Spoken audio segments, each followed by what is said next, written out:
We'll just let the last few guests get their seats. Plenty of room for everybody.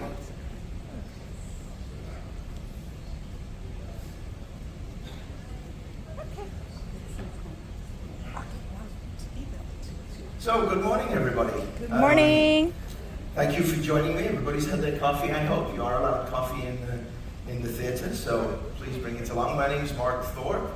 I have a passion for sharing a little bit of the history of my life, or the way my life has gone throughout the last 40 years, and more particularly the adventures that I've had in the mining business. Today we're going to be looking very little at mining, but we'll be looking mostly at Guatemala and the different things that Guatemala has. I will, of course, weave in a little mining as we go. Just in case the new people today are trying to figure out where I'm from, I'm originally from England. I left about 40 years ago, and I've lived on 4 continents. I've worked in 30 different countries on over 100 different projects.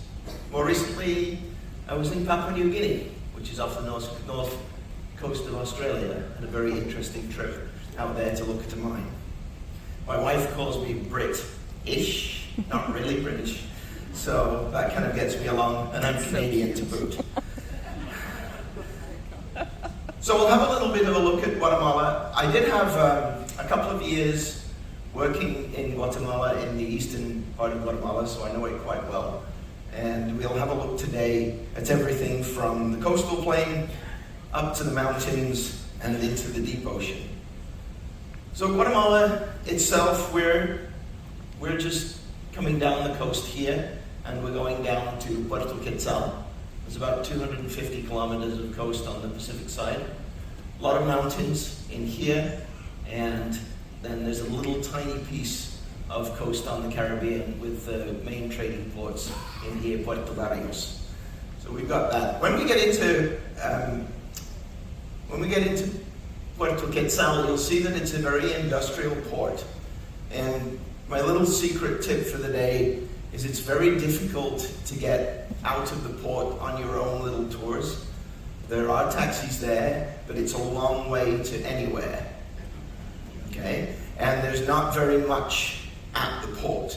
There's a few little things directly at the port, a little restaurant, bars, that sort of thing, a few trinkets for you to buy. But as you can see, most of it is a very industrial type of port. When we get to a port like in Cartagena in Colombia, you'll see you can spend hours just in the little area at the port in Cartagena. So we'll have a look at that. And I did manage to find a shot of the Norwegian Joy. This is actually the Jade. This is the Jade at Puerto Quetzal. So you'll get off the ship and you'll come along across this little bridge into the port itself. The port itself, this is Norwegian Joy. This is the last ship I was on. You can see here, there's a little bit of greenery. That's the kind of the port area. But then you've got lots of other things in here. And you'll see there is big black area here is all coal. It's coal that's going to the power station at San Juan. The San Juan power station is just up in here. I never did figure out why they built a coal-fired power station away from the coast. If it was me, I would have put it right there, so I didn't have to move the coal up from the coast. But they bring in about 1.2 million tons of coal each year comes through this port, and the coal-fired power stations provide about 10% of the electricity for Guatemala. Fortunately, a lot of the power for Guatemala, about 45% of it is hydro, and about 26% is biofuel, so it's renewable fuel. So there is quite a mix on the grid. But as you come into the port tomorrow, you'll see small fishing boats here for the sport fishing, which we'll talk about a little bit later. You'll see all the container ports that we've just looked at, and then the coal here. And you're going to go up the hill. If you're going on any of the tours, you'll be going up the hill into the hinterland. If we look at Guatemala itself, You can see that there's a very fertile coastal plain here, which is part of the rich part of the agriculture, but very little nooks and crannies, what I call nooks and crannies, which would be the ports. The only ports on this coast are all man-made. There's a little one here, and there's obviously this Puerto Quetzal here. The main part of this is mountainous. It's the Sierra Madre. And then I actually worked in this little area right here, which is called Lago de Izabal. I was working right over there. And there's a Sierra de las Minas, which is here, which is Sierra de las Minas means mountains of the mines. So there was some mining in ancient Guatemala. There's a little bit of modern mining today.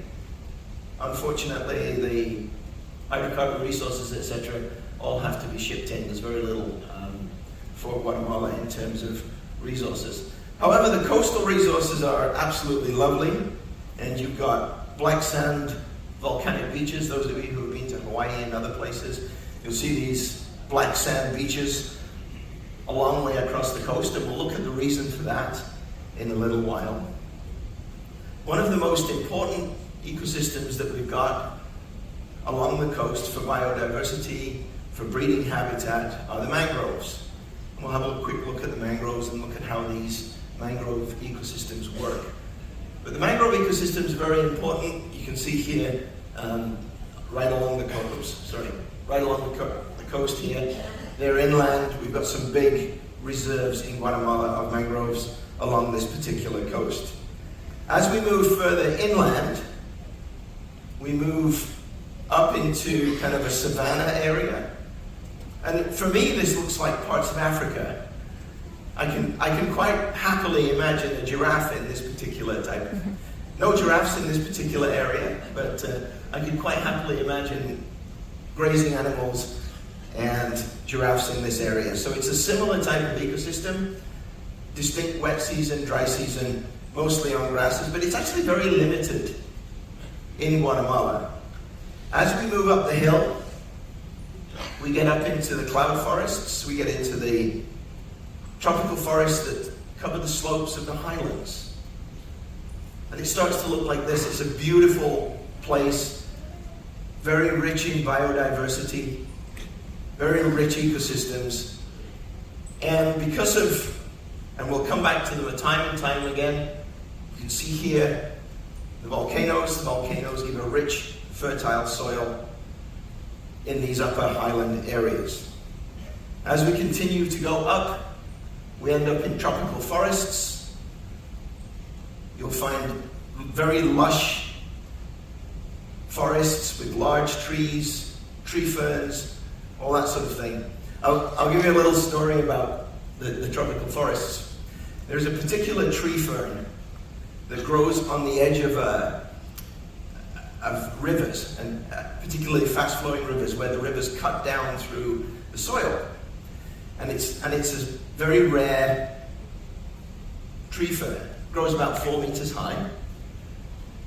So when we were doing the exploration work, we had to build roads in for the exploration drills so we could get the drills in.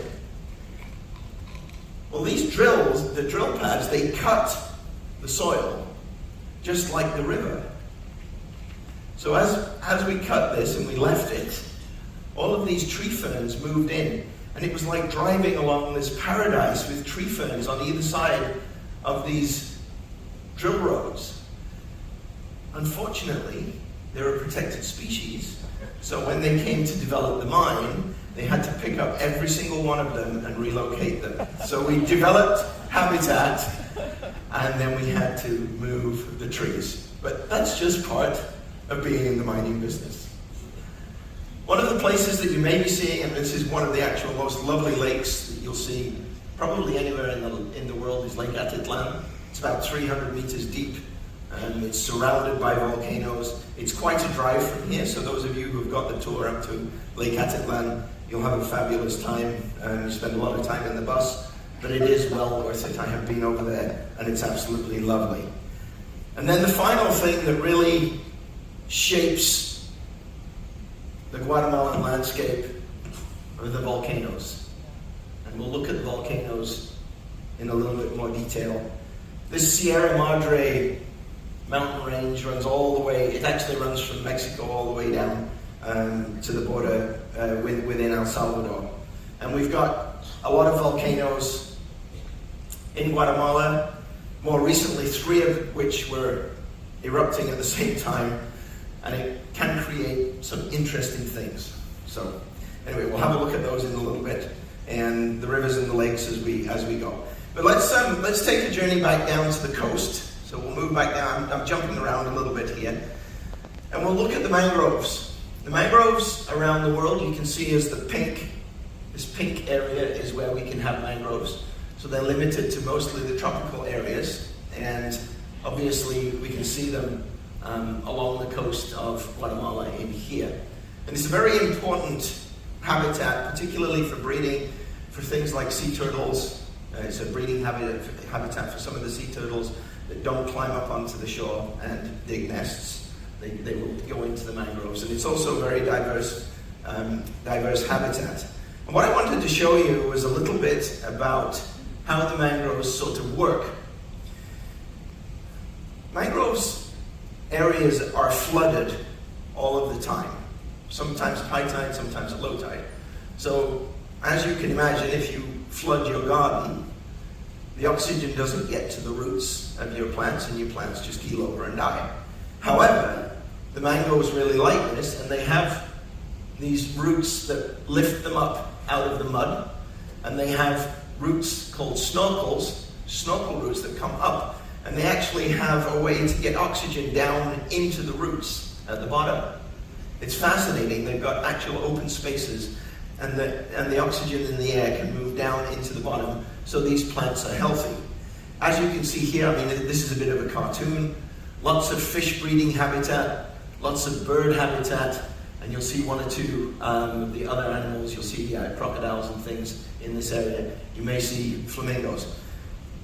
As we cross in through Guatemala, we'll pass down past some mangroves, and you'll actually see some mangroves at the port. You can see a few little pieces of them there. Very important habitat, and it's so important in Guatemala that they have habitat replanting for mangroves. So they've had quite a big program in Guatemala where they actually replant these mangroves to get them back into the places, because as you can imagine, they get cut down for firewood, they get cut down for all kinds of things. But it's a very important habitat for not only birds, but terrestrial and aquatic life. And it's right on that margin, you know, it's the very rich margin. And it's so important, in fact, that there's a very large reserve, which is mostly mangroves, that you can see right here. The green are all the areas of trees and woods. The bluer areas are, I'm just learning how to run this thing. You see the blue areas here are the swampy areas where you've got the mangroves, and then this is a biosphere. Actually, this biosphere has been deemed a Ramsar site, and a Ramsar site, the designation Ramsar is a site for bird migration, where birds land, fuel up for the next leg as they go further north. So this is a very important bird stop-off for the birds migrating from the south up to the north. And it's there's about 6,500 hectares of mangrove swamp here, lagoons, beaches, and part of it is actually agriculture. So the bit that's out on the back here is also agriculture, but it's an effort by the conservation people in Guatemala to combine conservation with agriculture so that we get this kind of nice balance, so that we're not pushing people out of their livelihoods, but we're also trying to conserve nature as we move forward. So the whole site itself was recently expanded from 13,500 hectares, that's the red outline, to about 14,500 hectares. So it's a fairly rare location. And if you want to have a think about what a mangrove swamp looks like, as you get inside, it's kind of a bit spooky, if you ask me. You never know whether there's a snake on the branch that's above you as you're going through on your little canoe or kayak in the mangroves. But it's a fabulous place, because if you just stop and wait, you see all sorts of things, because you catch a little bit of a movement of a bird, you catch a little bit of a movement of something, and you see all of this wildlife as you go through the mangroves. It's absolutely lovely. And as I mentioned before, there are some very important species that use these mangrove swamps on the side.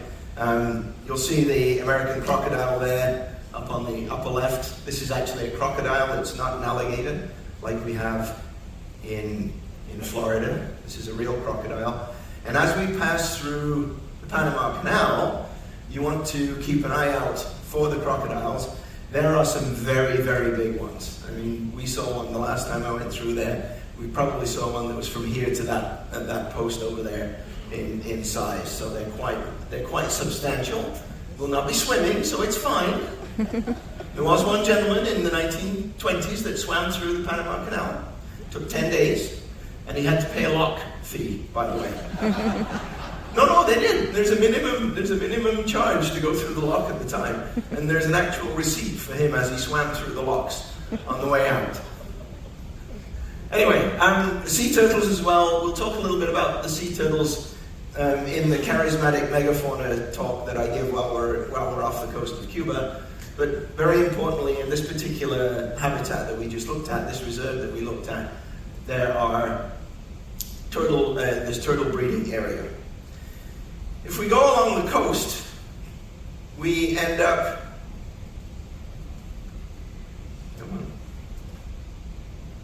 there we go. If we move along the coast, we end up with fishing and two different types of fishing. We've got a very, very rich sport fishing history on this coast of Guatemala, and particularly the sailfins. The sailfish themselves, everything on the Guatemalan coast is catch and release. I was out a few years ago, I went and fished for sailfish. We got a couple of fish. One of them was so big that it sat on either side of the boat. It was amazing. And lovely fish, and obviously we release them as they go. So there's this kind of push-pull with the fishing economy. You've got rich tourists who come down, and I showed you the boats in the harbor there, who are doing the fishing for sport, and they're paying, $2,000 a day to go fishing for these beautiful fish. They're catching them. And then there is the other part of it, which is the fishery that is not the sport fishing. This is just a mahi-mahi that somebody's caught, and tuna as we go. And there's a kind of a push-pull between the small commercial fishermen that are trying to earn a living along the coast, and then this big catch and release fishery as we go. And we'll have a little bit of a look at that later.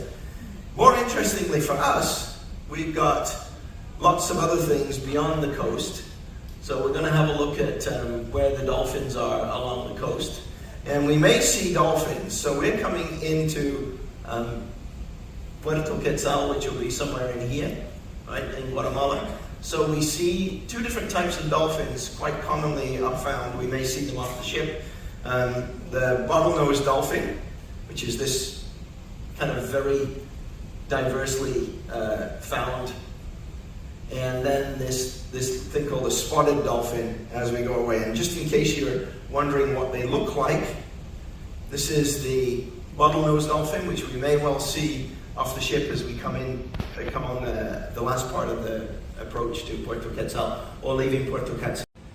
The pantropical spotted dolphin, as you can see here on the back of it, it's got spots on it, so you may see that. But that one tends to stay along the coast. My thinking is that there's much richer food source for this particular dolphin as we move along the coast. So keep an eye out for those as we approach. And you may also see turtles. I've kept an eye out off the side of the ship, and you do occasionally see green turtles. I saw a couple of them the other day, just kind of wandering around offshore. They will go offshore. The loggerheads the leatherbacks are much more offshore type of thing. I wanted to have a quick look at the coast now. and this is a Google Earth shot. This is the border with Mexico right here. And there's a little tiny port right there.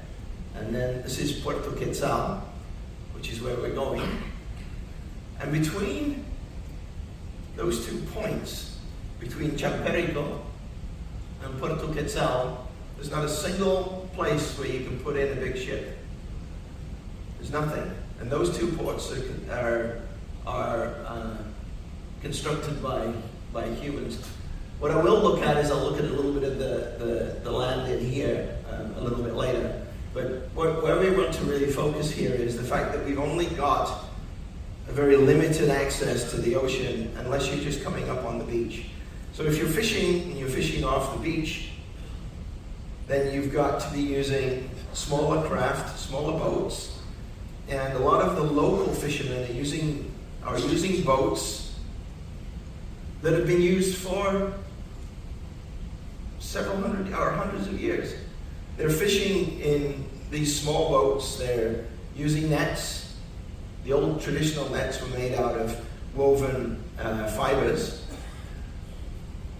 And what they found is that there's an ancient Mayan practice. If you go back about 2,000 years, you've got a Mayan fishing practice that had rest periods for fishing.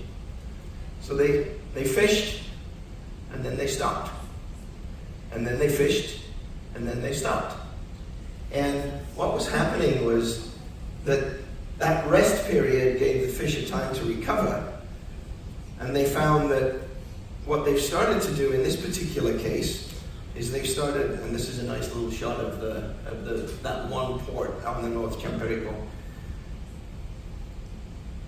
They've started to bring back this fishing practice, and they found that they've had a massive increase in local populations of fish. The fishermen are able to catch the fish consistently during the fishing season, and then they have a break of a few months where they mend nets and fix boats and do the maintenance that they need, and then they go back. And they found that over time they can catch more fish. Excuse me. More fish over the whole year, so their incomes are not reduced. This is a very popular place, by the way, for the Guatemalans to come down to the coast. It's got very nice beaches, beautiful sunsets, and I don't know if anybody was on deck last night, but the sunset last night on deck was absolutely spectacular. We watched the sun melt into the ocean. It was almost like it just went into a pool. It was absolutely lovely. So anyway, I digress. My apologies. So, just on the fishing side of things, this is what they were doing, and the traditional fishing is now coming back along this coast, and it's now sustainable for most of the people. So let's go back up into the mountains. The mountains are born of fire, and it's a very interesting part of the geographic region. Most of you will be familiar with the ring of fire around the Pacific Plate, this massive Pacific Plate. And any guesses to which holiday island is right in the middle? Yeah, there we go. But what we want to look at is we want to look at this little bit down here, and we'll look at Guatemala. And everybody thinks that the Guatemala piece is the Pacific Plate, and it's not. There's actually 3 plates in here. There's a thing called the Cocos Plate, the Caribbean Plate, and the Pacific Plate are all coming together. And if you look down here, you'll see the volcanoes. This is a subducting zone where the Cocos Plate is trying to get underneath the Caribbean Plate. And then you've got these 2 plates moving in opposite directions. So this is a very unusual piece on the planet, is that we've got 3 plates all together trying to smash and go into different areas. And what does that result in? It results in a bunch of volcanoes. If you look on the map here, and it's color-coded for you, the green ones have not erupted in the last 10,000 years. The other 25, which are colored, are ones that could erupt or have erupted in the last 10,000 years. For those of you who are going up to Antigua tomorrow, you're going right about here. And you'll see that one of the volcanoes that erupts regularly is right next to where you're going. So good luck tomorrow, everybody. Don't worry, I've been up to Antigua, and my wife and I are going tomorrow. I wouldn't take her anywhere dangerous. And around the Antigua area, so you've got various, and this is just kind of a risk scale. Red is kind of more likely to blow up than the white ones, so, you know, walk up the white ones and not the red ones, shall we say. So, if you wanted to have a look at what it's actually going to look like, this is Volcán de Agua. This is the water volcano near to Antigua, and this is part of the old Antigua village if you're going tomorrow. And then the other, this fire and water around Antigua, Guatemala, and the other one is Volcán de Fuego. That's the one that erupts regularly, and this gives you an idea of the proximity to the town. Not only is Guatemala blessed, shall we say, with volcanoes, it has lots of earthquakes, and there was a massive earthquake in Antigua in the 1800s that just kind of flattened the town, and it then moved to Guatemala City. So they moved from Antigua, which was the capital of Guatemala, up to Guatemala City. And not only do they have, volcanoes, earthquakes, but they do get hit by hurricanes occasionally. So it's a lovely place to live. There are benefits to it all. But one of the things that you've got to remember is that these very destructive volcanoes also provide us with extremely rich soils. And the rich soils is where we get our coffee, and Guatemalan coffee is absolutely spectacular. So above the clouds, the ecosystems above the clouds, I showed you this photograph before, it's absolutely spectacular. You get cloud forests, you get lots of areas that get 2 meters of rain a year, which gives you all of this lush growth opportunities. And then you get spectacular birds and vegetation. This is the quetzal. It's a bird. You'll be very lucky to see that tomorrow. But that's the quetzal, which is Puerto Quetzal, which is where we're going. And then these are those tree ferns that I mentioned earlier. These look like big umbrellas, huge umbrella, probably as tall as where the screen is, with a beautiful canopy of a fern on the top. And they're actually a true fern. The only place that I've seen ferns like this, similar to this, was in New Zealand. It was fabulous. But you've got all kinds of stuff. You've got howler monkeys in the forests, and also you've got some of the jaguars and that sort of thing wandering around. I was checking on the time here, see how much time I've got. I'm doing well. So these guys, howler monkeys, they're called howler monkeys for a reason. They make a huge amount of noise. I don't know if anybody's ever seen them or heard them, right? The project that I was working at near Lago de Cebal was a nickel project, and they had put a big fence around, not a big fence, but they cordoned off the area where the processing plant and the mine was. And the mine had shut down in the mid-70s, and I was there the early 2000s looking at whether we could restart this project or not. Interesting thing was that there is no hunting or gathering inside the mine property. So guess where they lived? Right next to my accommodation block. And they are an amazing wake-up call at 5:30 in the morning, because that's when the sun comes up and that's when they start to communicate. So just remember, howler monkeys make a lot of noise. I think there were some teenagers, so anyway. And also you get big cats. The interesting thing about the big cats is the big cats also seek out refuge. And we had big cats in the area where the mine was, because they didn't get hunted. What I was mentioning is that coffee production in Guatemala is spectacular. It's part of the economy of it. There's other crops like sugar and bananas that are grown, but coffee is the main export for the coffee. And please, if you're buying coffee tomorrow, think about where you're buying it. Make sure on the package it says product of Guatemala, because we want our money to go to the local economy. We don't want it to come from imported coffee from other areas. Okay? And there are lots and lots of small coffee producers. The area where I was in Lago de Isabel, they had coffee producers that dated back to the 20s. The same people, same family were on the land. They replanted the trees and that sort of thing. But they're out there producing coffee. And it's fabulous coffee. So,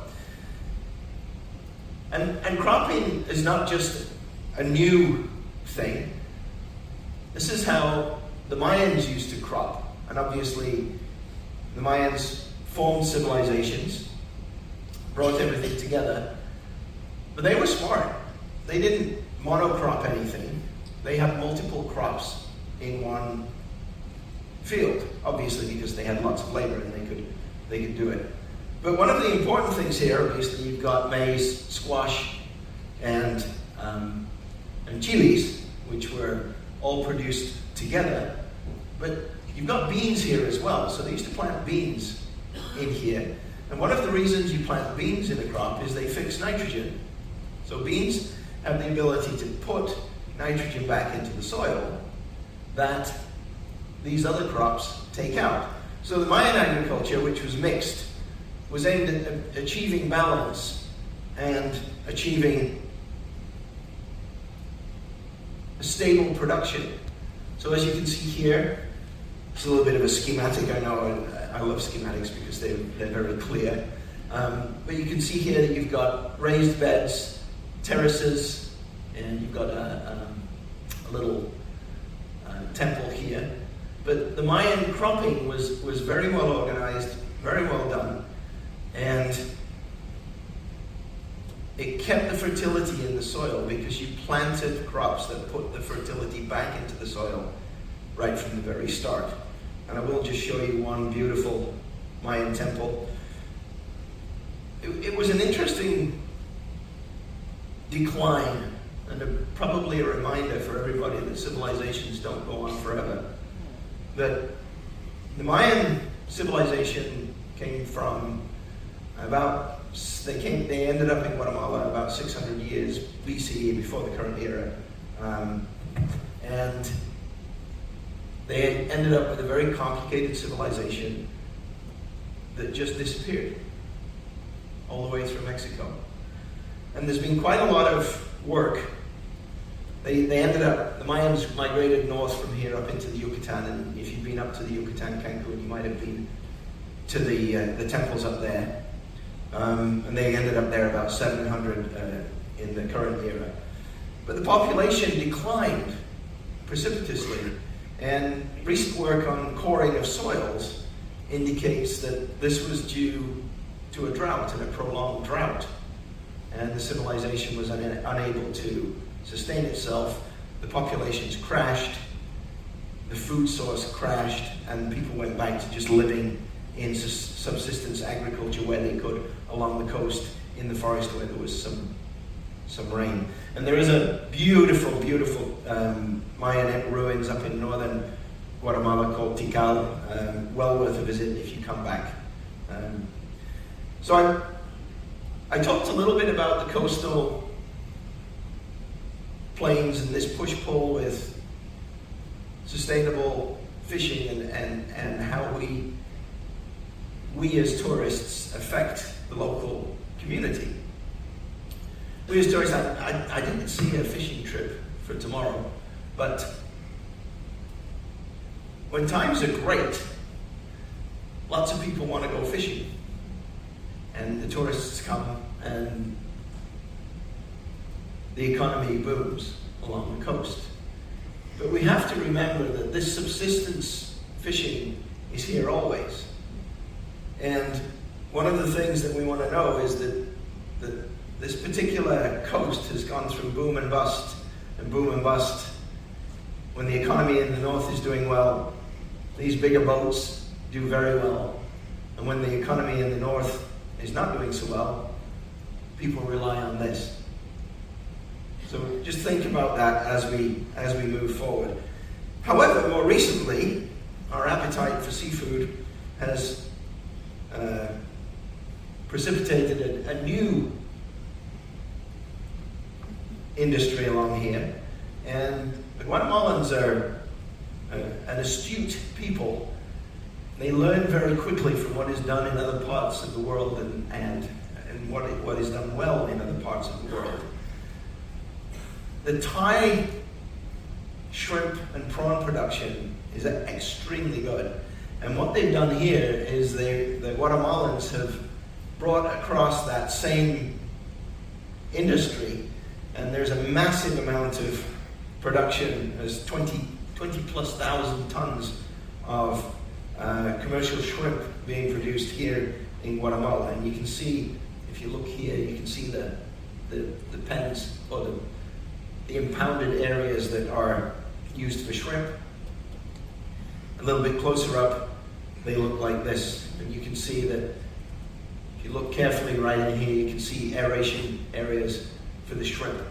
So you'll find now that if you go to the supermarket in North America, ever increasingly, you're getting your shrimp will say Thailand on it, right?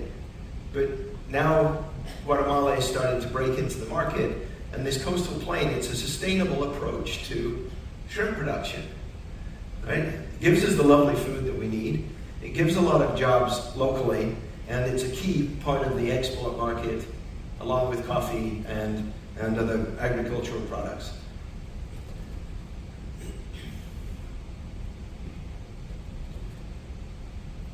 So as we move inland, farming is the key to the economy, and these are actually coffee beans. The coffee itself is a red pod. Those of you who are going to the coffee plantation, you'll see it tomorrow. And the bean is inside. The bean is green. It has to be roasted in order to get it to be brown. And you actually separate these, you float things off and this kind of stuff. And where I worked in El Estor near Lago de Isabel, I actually had the pleasure of going to a coffee plantation that had the original flotation devices and channels and everything. They were built in the 1920s, and they were still working today. And they were still selling the coffee. So it's really, really, really worth taking the time to understand it and look at it. And most of it is Arabica coffee. It's one of the top 10 producers globally. So the nice thing about this coffee, it's grown at high altitudes. Unfortunately, in order to do that, they had to cut down some of the forest. But it's all under shade, so you've not just got the coffee, it's got coffee with shade trees over the top, so the ecosystem develops. And I was amazed at the numbers, just in terms of how big the coffee production is. And I have to look here to actually get the numbers correctly. 376,000 hectares of land. That's probably, I can't remember how many acres that is, probably close to 1 million acres of land, with 1.6 billion trees. 1.6 billion trees. I mean, that's phenomenal to me. Anyway, most of the coffee production comes from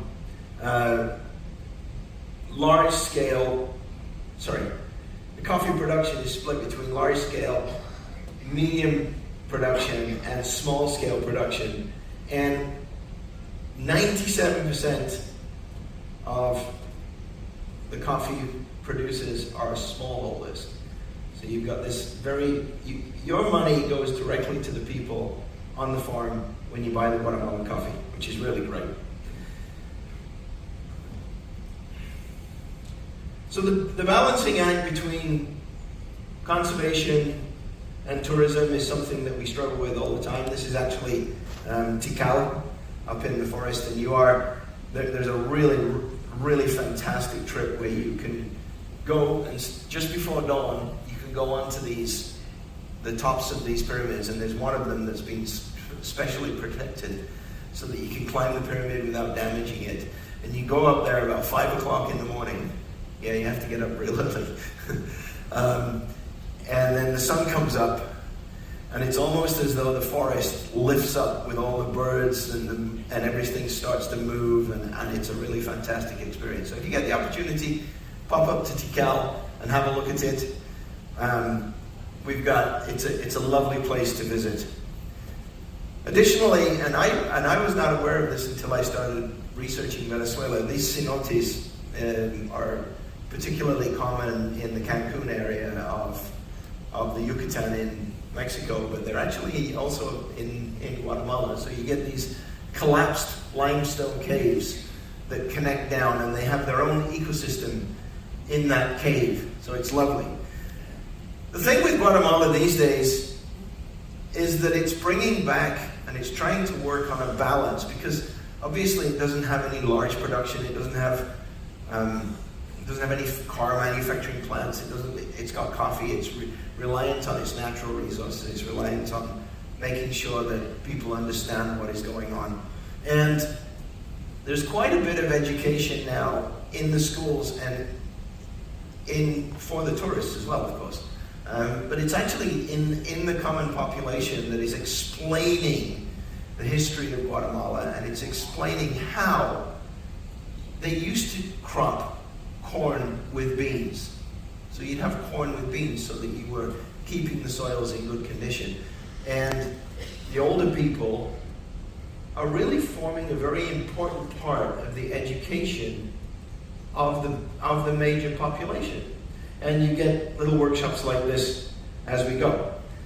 So one of the things that I wanted to just kind of reiterate, I think, before we close up the talk, is that we're coming in to the port.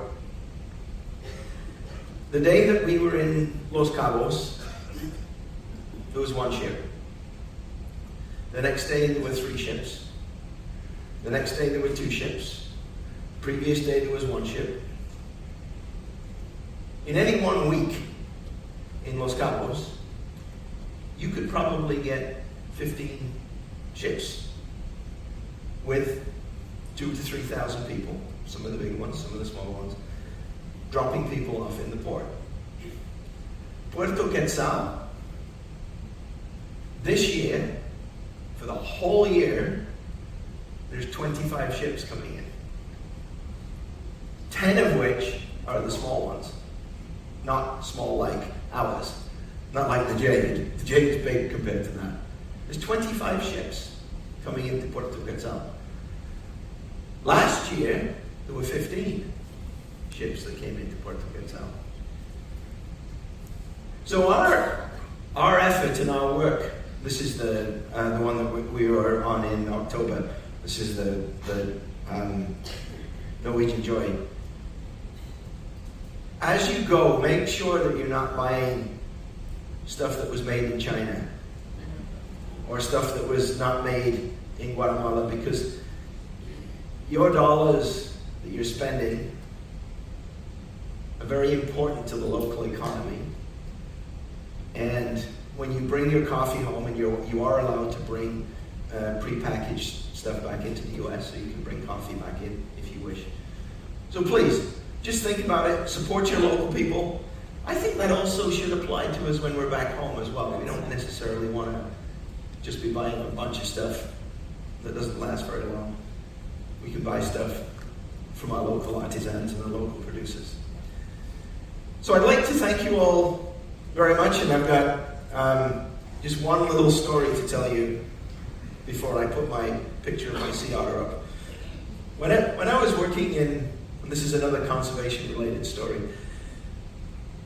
at the mine that I was working at in El Estor, they built a power station because it needed a lot of power. And they put cooling channels going out into the lake, and the water would come up into the power station and then back out into the lake. Those cooling channels, once they shut down the power station, became ideal crocodile nesting habitat. So once again, a protected species, we had to now re-engineer the power station cooling system to avoid the habitat that we built.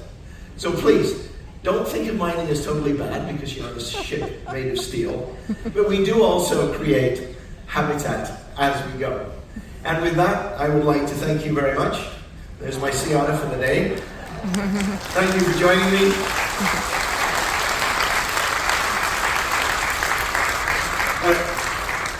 I will tell you, I'll answer questions, but I will tell you one question. Somebody asked me if AI